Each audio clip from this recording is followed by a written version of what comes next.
O Senado aprovou o projeto de lei que regulamenta a publicidade das bets. O texto do senador Stevenson Valentim segue agora para análise na Câmara dos Deputados. A proposta limita o horário de propaganda de acordo com o local de exibição e proíbe a participação de influenciadores. Vamos conferir algumas dessas regras para a gente saber direitinho. Roda para a gente a tela aí, ó. Estão ali as regras, Síria. Pois é, o que pode, o que não pode, né? O que vai ser proibido, por exemplo, veiculação de publicidade de bets durante transmissão ao vivo de evento esportivo. Tem também veiculação de cotações dinâmicas ou probabilidades também atualizadas em tempo real durante a transmissão ao vivo.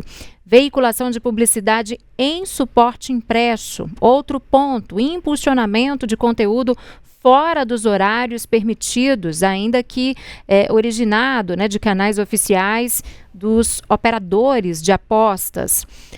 Outro tópico, utilização em publicidade de imagem ou da participação de atletas, artistas, comunicadores, influenciadores, autoridades, membros de comissões técnicas, profissionais ou qualquer pessoa física, ainda que na condição de figurante.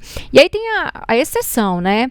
Ex-atletas, por exemplo, após 5 anos que terminou ali a carreira em 5 anos, já tem 5 anos que encerrou a carreira, então estes ex-atletas poderão fazer publicidade de bets, né? Então esses pontos importantes para a gente considerar, para a gente entender um pouco como que isso tudo vai funcionar. E assim, gente, na televisão, a liberação vai ser das 7h30 à meia-noite, né? De 7h30 da noite à meia-noite. Em eventos esportivos, fora deste horário, o projeto permite a exibição 15 minutos antes e 15 minutos após os jogos. Pois é, no rádio a veiculação vai ser de 9 às 11 da manhã e de 5 da tarde às 7h30 da noite. Nas redes sociais será permitido entre as 7h30 à meia-noite, mas apenas para quem for maior de idade, o que é muito natural, né? Pois é, André, outra definição é que fica impedida a participação nas propagandas por parte de atletas, como a gente disse agora há pouco, né? Membros de comissões técnicas, profissionais, artistas também, comunicadores, os influenciadores, autoridades ou figuras públicas. Pois é, além disso, para combater o jogo do tigrinho e apostas parecidas, o Senado veda a participação de qualquer pessoa, animação e elementos visuais direcionados ao público infanto-juvenil. Quer dizer, afastar a moçadinha mais nova desses jogos. Pois é, e o texto também proíbe programas e ações que ensinem a apostar e a exposição das cotações em qualquer horário. Além disso, a frase, abre aspas, apostas causam dependência e prejuízo a você e a sua família, fecha aspas. Essa frase, ela deve ser exposta durante as propagandas. Agora vamos conferir o que é permitido, né? A gente falou anteriormente o que não era permitido, agora vamos para o que pode. Veiculação de publicidade em televisão aberta, e também por assinatura, streaming, redes sociais e internet no período entre 7h30 da noite e meia-noite, como eu falei agora há pouco. Veiculação de publicidade em rádio, né, só reforçando, em 2 períodos de 9 às 11 da manhã e de 5 da tarde às 7h30 da noite. Veiculação de publicidade em transmissão de eventos esportivos ao vivo nos 15 minutos anteriores ao início ou depois, no final da partida. É o que, então, pode, o que é permitido aí de acordo com essa medida, André. No plenário, os senadores falaram sobre a decisão. 90% dos torcedores são a favor desse projeto. Aliás, muitos são a favor de proibir toda a publicidade de bets. Mas entendemos que a partir do momento que esse Congresso aprovou, nos cabe também aqui, primeiro, disciplinar, ainda que seja como uma última chance. Dentro do tempo, a gente tentar reverter todos os danos que as bets estão causando nas famílias, nos brasileiros. Dinheiro não é tudo, não. Isso o time de futebol precisa entender que dinheiro não é tudo. Eu acho que nós estamos hoje tendo a possibilidade de, quem sabe, impedir que muitos se viciem, principalmente os jovens, e, acima de tudo, o endividamento de famílias, de pessoas por causa dos jogos, que estava muito grande. Eu acho que a partir dessa iniciativa a gente consegue ter um avanço muito grande nessa questão da publicidade. Olha só, e continuando neste assunto, quem vai conversar com a gente agora é o diretor-presidente do Sindicato das Agências de Propaganda do Estado de Minas Gerais, o publicitário Gustavo Faria. Gustavo, boa noite para você. Muito obrigada por estar aqui, por atender o nosso chamado. E eu já começo te perguntando, né? Como é que o sindicato, como é que vocês receberam aí a notícia com essas mudanças de divulgação das bets? Boa noite, Cília. Boa noite, André. Boa noite a toda a audiência do Tempo News. Eu agradeço o espaço aqui dado para essa conversa. Essa lei ela vem sendo já conversada, articulada há um bom tempo, né? Mas a gente ainda tem que ver até onde ela vai. As bets são relativamente um fenômeno novo no país, né? Apesar das raízes das apostas aqui no nosso país ser bem antiga, já é uma tradição quase cultural do brasileiro ter as fezinhas, como eles chamam, mas a bet regulamentada é um fenômeno atual, novo, né? A gente não tem posso falar que nem 3, 4 anos desse mercado regulamentado. É de fato algo que precisa ser visto com cuidado e com zelo pelos nossos legisladores e pelos políticos que estão aí pensando o bem de toda a sociedade, mas é bom destacar que o mercado publicitário brasileiro ele é reconhecido internacionalmente por ter órgãos que já regulamentam a nossa profissão. A gente tem o CONAR, o SEMP e o PROCON, que é um órgão que regulamenta, inclusive, a maneira como as empresas levam comunicação, levam mensagem para as pessoas. A gente já passou pela regulamentação do cigarro, já passou pela regulamentação da bebida, dos fármacos, da comunicação publicitária para crianças, e agora a gente está enfrentando a regulamentação das bets. É de fato algo que precisa ser regulamentado, porque é um segmento de mercado que explora promessas de enriquecimento, explora promessas de transformação financeira através de ações fortuitas. Então isso pode levar as pessoas a criarem vícios, e principalmente com a população mais vulnerável, que é mais crédula em relação às mensagens e mais aberta a promessas de crescimento financeiro fácil e mais acessíveis, precisam ser protegidas. Então, eu acredito que, do ponto de vista social, regular a comunicação das bets é interessante.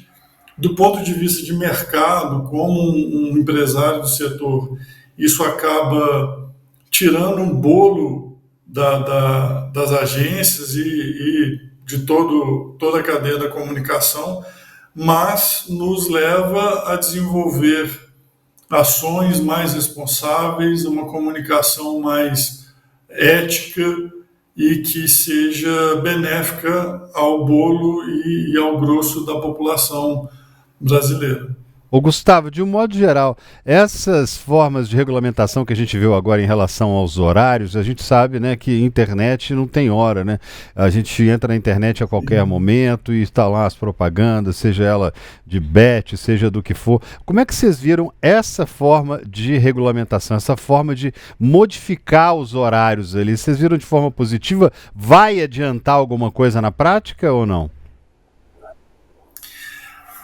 A gente ainda tem que ver, André. Ela está partindo de práticas que já são implementadas em outros países, né? Os Estados Unidos, que é um país reconhecidamente jogador,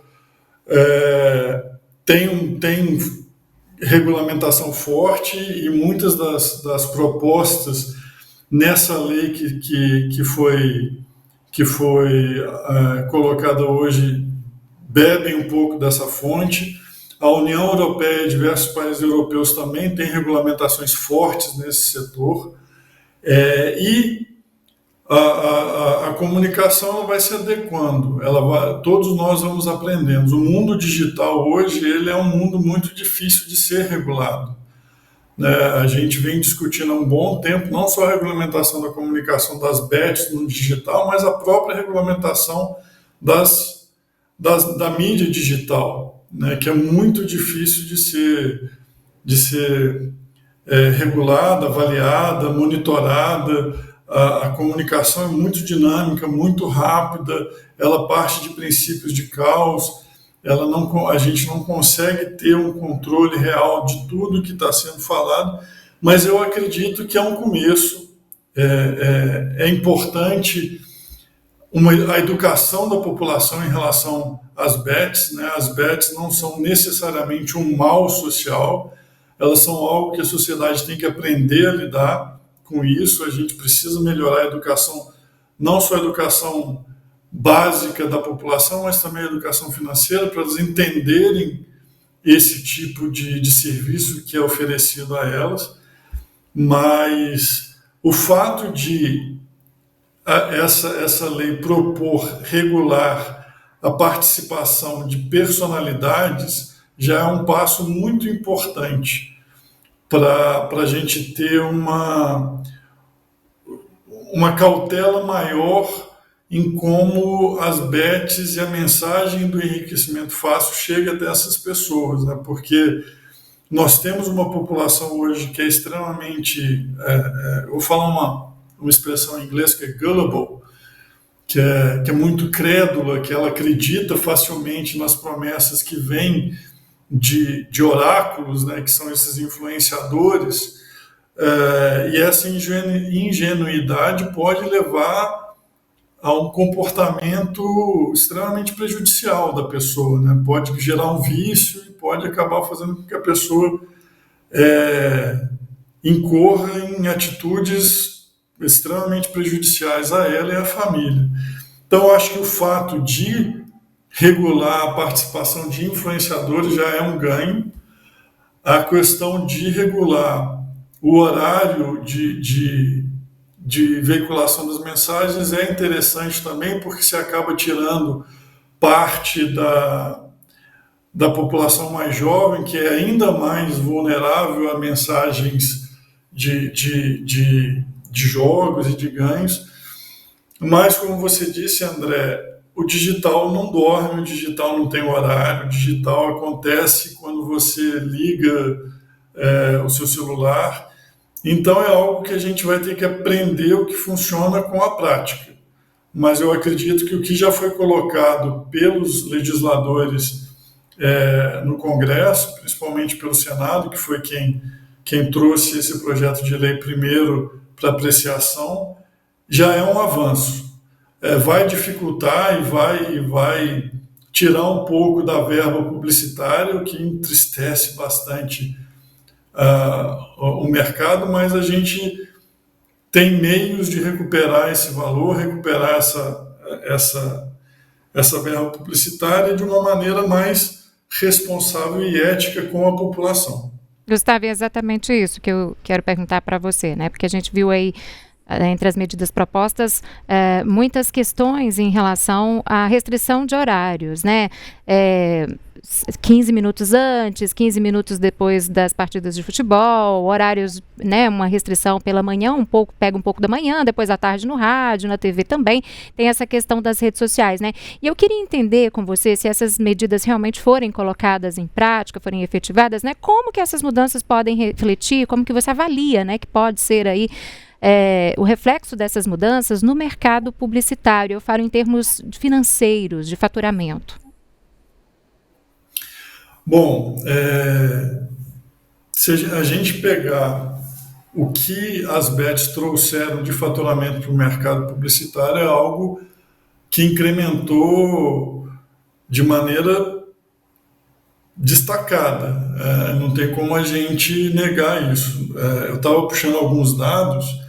Nos Estados Unidos, as bets geraram de receita, movimentaram financeiramente 66 bilhões de dólares. Os dados brasileiros dizem que a gente movimenta 30 bilhões de reais por mês. Isso dá quase 57 bilhões de dólares por ano. Ou seja, o Brasil, em pouco tempo, movimenta um montante quase igual aos Estados Unidos, que é uma nação jogadora há muito mais tempo do que nós. Então, parte desse dinheiro ele é aplicado em publicidade, porque eles precisam fazer com que os jogadores entrem nos jogos.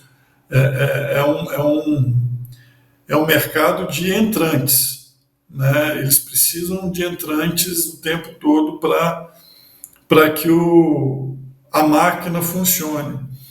Então, isso trouxe para a gente um segmento novo a ser explorado, mas a regulamentação ela não quer dizer a necessária perda do fundamental. Ele só vai criar regras para que a mensagem, a publicidade aconteça para aquelas pessoas que têm capacidade de entender o que é que ela está fazendo e não se prejudicar com isso, né? Então, a gente, dessa forma, protege a juventude, protege as pessoas que são mais vulneráveis à comunicação publicitária extensiva, que fazem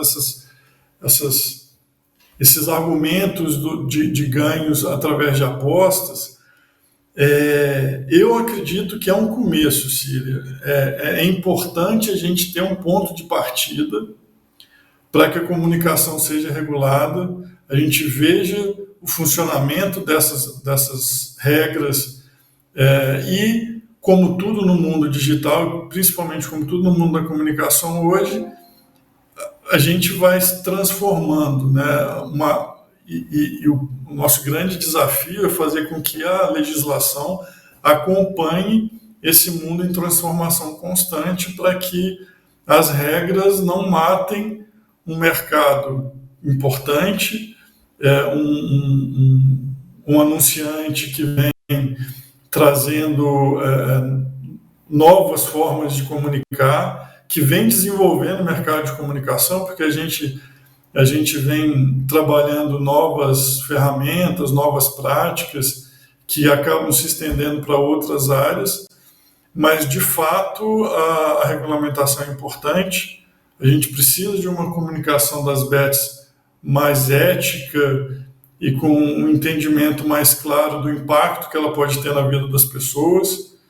E eu acredito que, de fato, vai haver essa mutação, mas não vai haver uma perda significativa para o mercado publicitário. A gente vai aprender e vai se moldar às novas regras. Pois é, Gustavo, pensando aqui uma fala sua aí, imaginando, a gente está aprendendo a voar durante o voo, né? Que é isso que tem acontecido ultimamente com as novas formas de internet, com inteligência artificial. A gente está aprendendo meio que durante o voo, não está tendo muito como parar para aprender, para tentar. Houve um tempo atrás em que algumas empresas, grandes empresas de inteligência artificial pediram para segurar, para não deixar, mas não houve jeito, acabou que todo mundo foi ao mesmo tempo. Hoje a gente tem inúmeras formas de inteligência artificial, assim como a forma de jogar também mudou. Até pouco tempo atrás era o problema em várias partes do país, os problemas eram os bingos,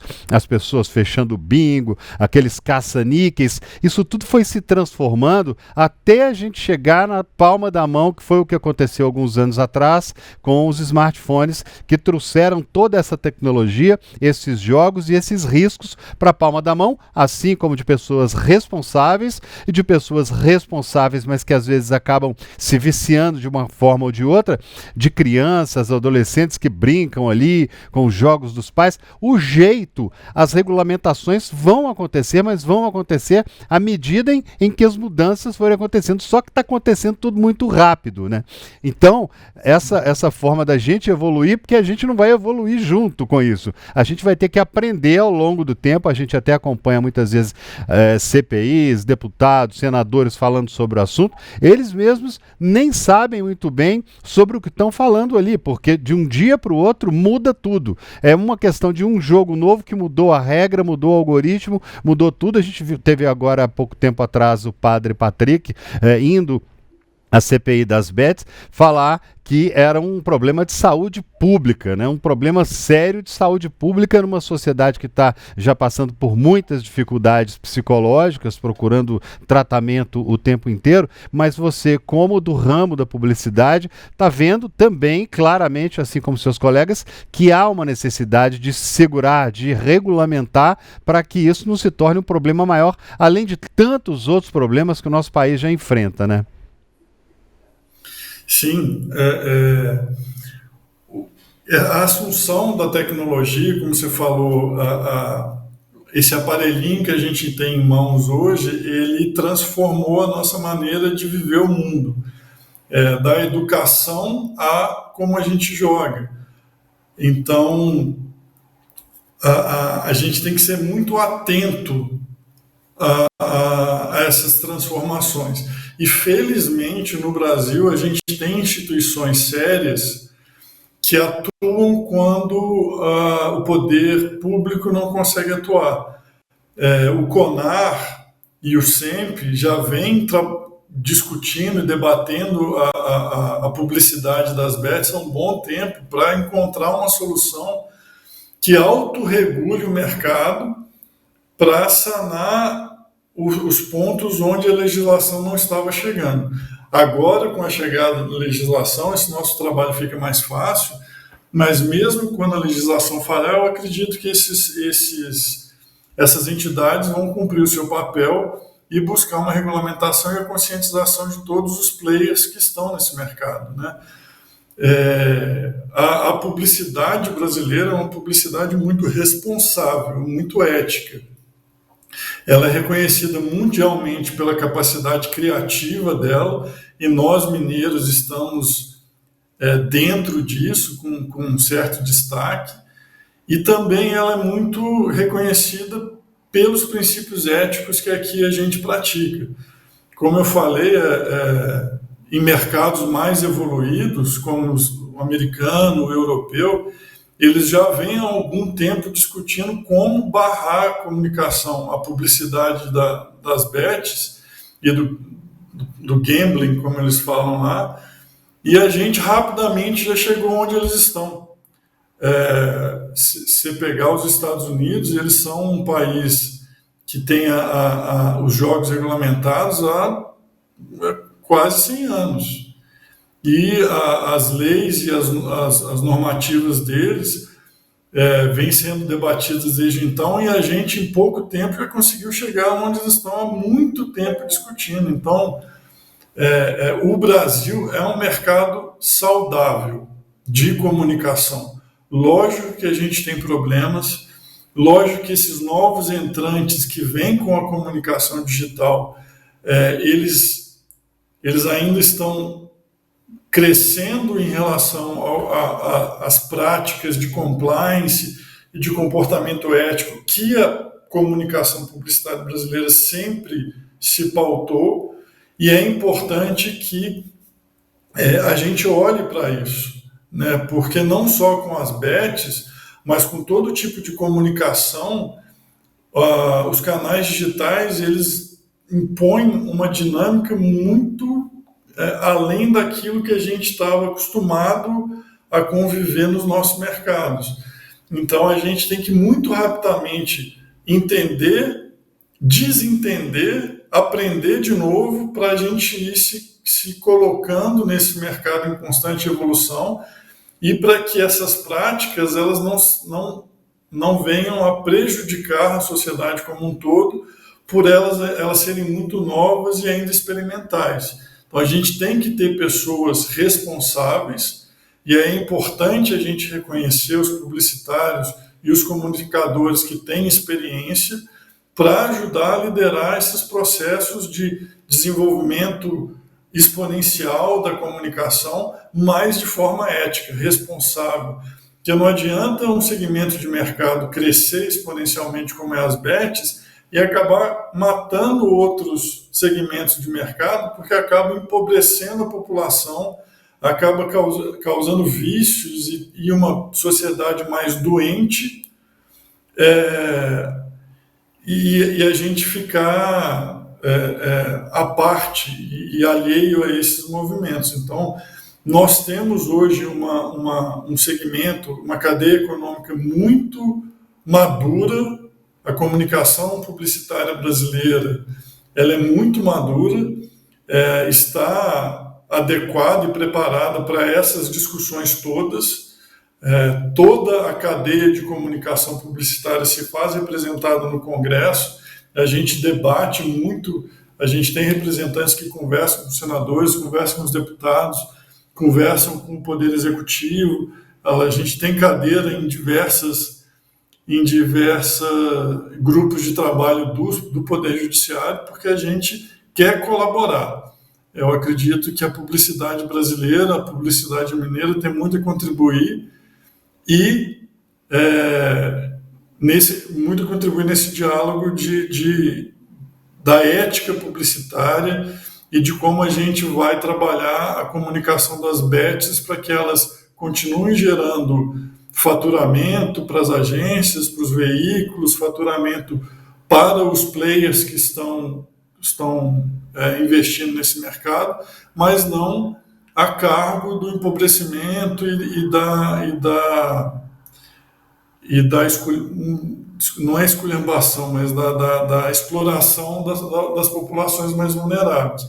Então, assim como todos os segmentos da cadeia econômica brasileira, a gente tem aqueles que fazem bem e aqueles que fazem mal. Acredito que a regulamentação vem para fortalecer aqueles que fazem bem e extirpar aqueles que fazem mal. Certo, Gustavo, agradecemos muito, viu, a sua disponibilidade em conversar com a gente sobre esse tema. Muito obrigada pela sua participação e até uma próxima oportunidade. Eu que agradeço, Ciri, André, pessoal aí do Tempo News.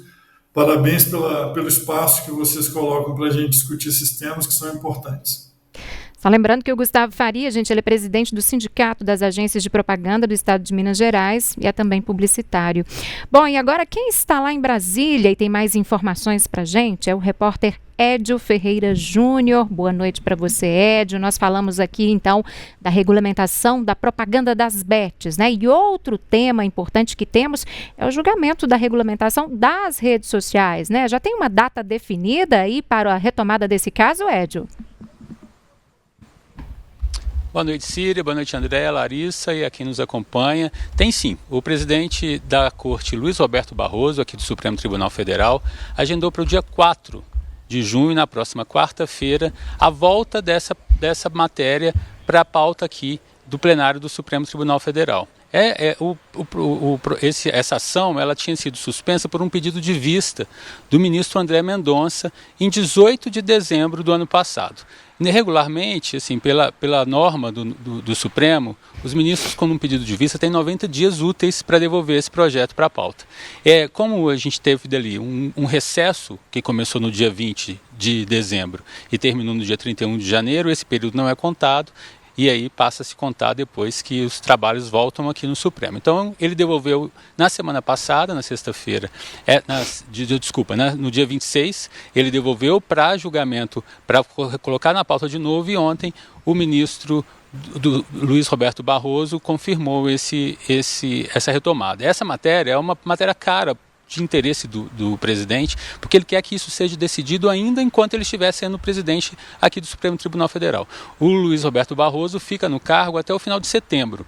Em outubro assume o ministro Edson Fachin como presidente aqui do STF. Então ele quer que essa pauta, que esse assunto seja discutido e votado ainda na gestão dele. Então a gente volta na próxima quarta-feira com o voto de vista do ministro André Mendonça, e já foram 3 ministros já votaram, o ministro Luiz Roberto Barroso, o ministro Luiz Fux e o ministro Dias Toffoli, que é o relator dessa ação. Então a gente tem aí na próxima semana essa retomada para que esse assunto seja acelerado, que se ninguém pedir vista, o presidente Luiz Roberto Barroso consegue votar ainda nesse próximo semestre, porque em julho o Supremo Tribunal Federal volta a entrar em recesso de 30 dias. Siri. A gente teve uma semana longa aí, né, de muitos depoimentos aí, mudando um pouco de assunto aqui também. A gente teve uma semana longa de depoimentos no STF sobre a trama golpista. Hoje de manhã tivemos novos depoimentos, teve adiamento de depoimento. Há uma grande expectativa para o de amanhã, que é o do governador de São Paulo, Tarcísio de Freitas, né? E hoje, o que nós tivemos aí nos depoimentos? Houve alguma novidade aí? Hoje os depoimentos foram em defesa do ex-ministro da Justiça, Anderson Torres. A gente teve algumas testemunhas foram dispensadas, como o ex-ministro da Economia, e o ministro. A gente continua amanhã esses depoimentos com o depoimento do governador Tarcísio de Freitas, que é essa expectativa aí, porque ele vem como testemunha do ex-presidente Jair Bolsonaro. À tarde, a gente tem novos julgamentos, são mais 8 depoentes estão previstos para serem ouvidos, mas 2 já foram suspensos pela defesa do ex-presidente Jair Bolsonaro. O ex-ministro da Saúde, Eduardo Pazuello, e o ex-ministro do Turismo, Gilson Gonçalves. Então a gente tem aí amanhã esses novos julgamentos que passam para ser ouvidos pelas testemunhas em defesa do ex-presidente Jair Bolsonaro. Na segunda-feira está previsto o último dia também com testemunhas de defesa do ex-presidente Jair Bolsonaro, e que a partir desse momento é que esse material dos vídeos em que esses depoimentos estão sendo coletados possa entrar nos autos e possam ser acessados, porque até então todo o julgamento, todas essas oitivas, ouvindo as testemunhas, estão sendo feitos virtualmente. Só os jornalistas credenciados aqui no Supremo Tribunal Federal é que têm acesso, acompanham, mas é proibida a gravação e a divulgação desse material. Então é a partir daí, depois que acabarem todos os julgamentos, no próximo dia 2, como está previsto, se mais nenhuma outra testemunha for convocada ou for determinada pelo ministro Alexandre de Moraes, é que esse material sobe e aí a gente passa a ter acesso aos vídeos e áudios dessas gravações, pessoal.